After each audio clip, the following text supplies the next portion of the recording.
The outcome of the conversation would decide actively the fate of many million residents of the kingdom. Not just figuratively, literally. Life and death depend on this discourse. Therefore, this discourse has so much potency.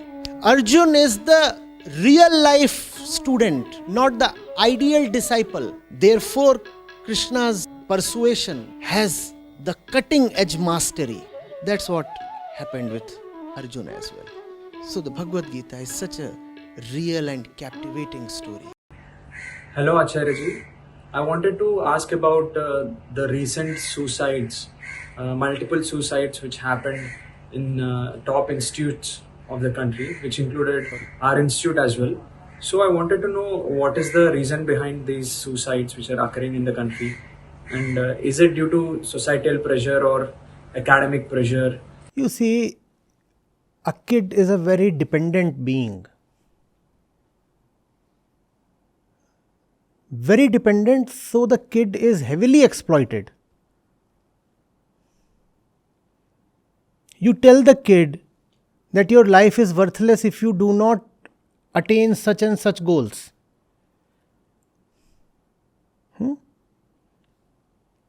And then you keep the goals so unrealistic and make the competition so severe by telling the same thing to every kid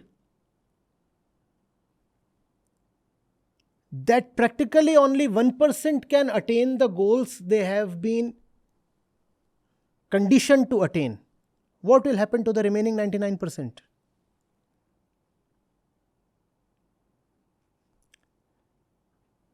One of the most fundamental needs of the mind is to know itself. Who am I and why do I exist?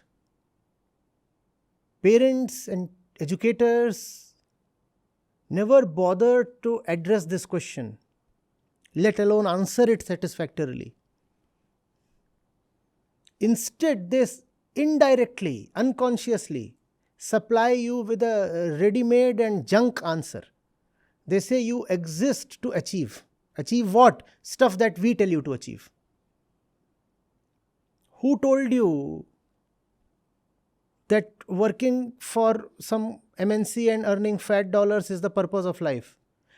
Left to yourself, would you have ever come to this conclusion? Please tell me, any of you. In fact, left to yourself, most of you would have never bothered to appear for the JEE. But you have been told that such and such things are non-negotiable. You need to have these. And everybody is telling you the same thing. And even that would have been all right had you been helped to awaken your own capacity to inquire and know. If that capacity is awakened, then it does not matter what the entire world is telling you. Then you can keep everybody's opinion aside and say, I know on my own. I do not need to believe because I know. But the constant bombardment of propaganda is accompanied by an equivalent dehumanization of consciousness. Your consciousness is turned mechanical and animal, dehumanized. So these two things happen in tandem. One, you are told what things are all about. Secondly, you are actively discouraged from knowing on your own. If you know on your own, then you become some kind of a renegade. Unacceptable. An uncontrollable rebel or something who needs to be straightened.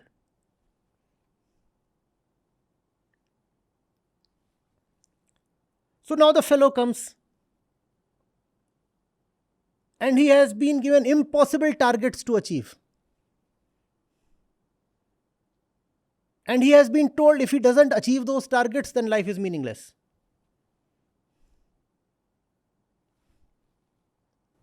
Some of them buckle, very sadly.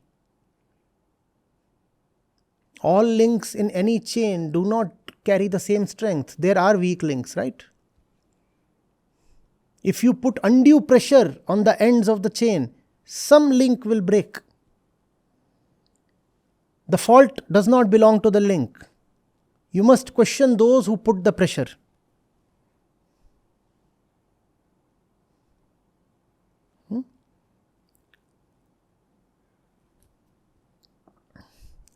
Great talent. And what is that talent being told to do? That talent is being told, you go somewhere and write code, random code. And if that random code is for one of the top companies, then you are successful. What success is there in this? Somebody is being told you go and work in a bank and you just do data all your day. What success is there in this? Had you not been being paid those big dollars, would you ever choose this kind of work? Please tell me. What success is there in all this? Somebody is selling shoes after doing computer science BTech from IIT-Madras. What success is there in this? It's just that the company is a footwear giant. MNC footwear giant. And then you take pride. You don't take pride. Your parents take pride. Your parents take pride and the entire society takes pride. And then a few girls can come to you, or their parents rather. The fellow is earning, so, how about a match? From all the directions, the message that is coming to you is, there is this particular definition of success. And if you cannot measure up to it, then life is not worth living. So some of our friends, unfortunately, take it very literally. They say, if life is not worth living, why should we anyway continue living at all? You could say they are more logical than the rest of us. Culpability has to be fixed. Everybody who has been continuously teaching you that life exists just for the sake of material gratification is the culprit. Catch him. Justice needs to be done. Otherwise, this kind of trend will continue. It's not just about your campus, it's happening everywhere.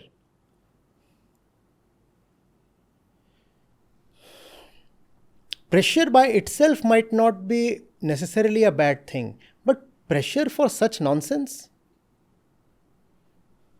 One fellow gave up his life because his elder brother was a super achiever.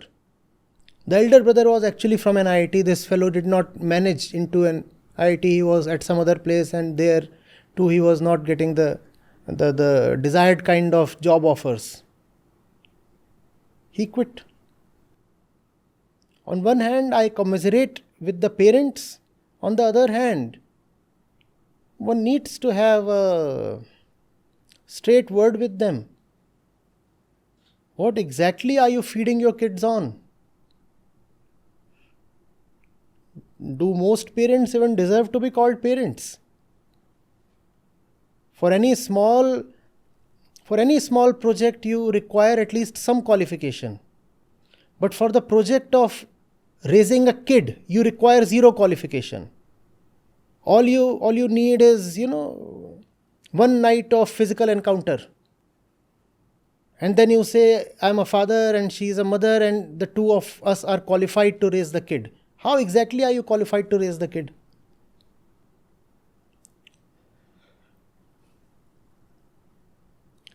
This is nothing but symptomatic of a society where inner education is considered dispensable. Where we say that if you teach the student in history, geography, maths, science and the languages, that is sufficient. The student does not need to be given education in life, education of the self. that is not necessary. If that is not necessary, this will be the outcome, and sadly, this outcome might keep getting repeated. And that inner education, mind you, cannot come just naturally from the family or somewhere. Just as you require expert professors to teach you maths and physics, similarly, you require experts to deliver life education.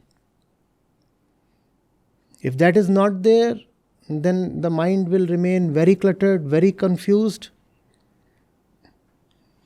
and ultimately sometimes suicidal. What a wastage. What a wastage.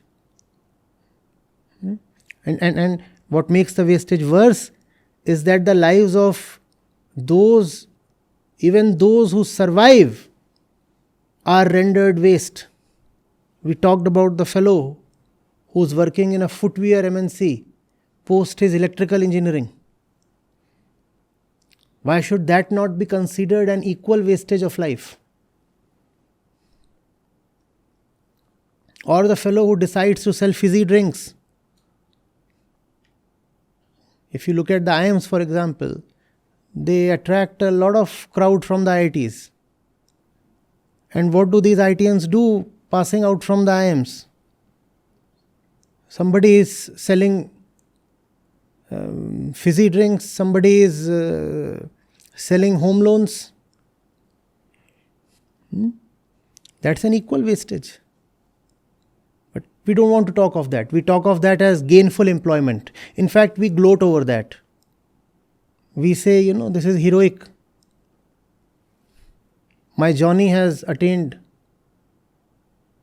a 3 crore package, and that sometimes comes to the newspapers as well.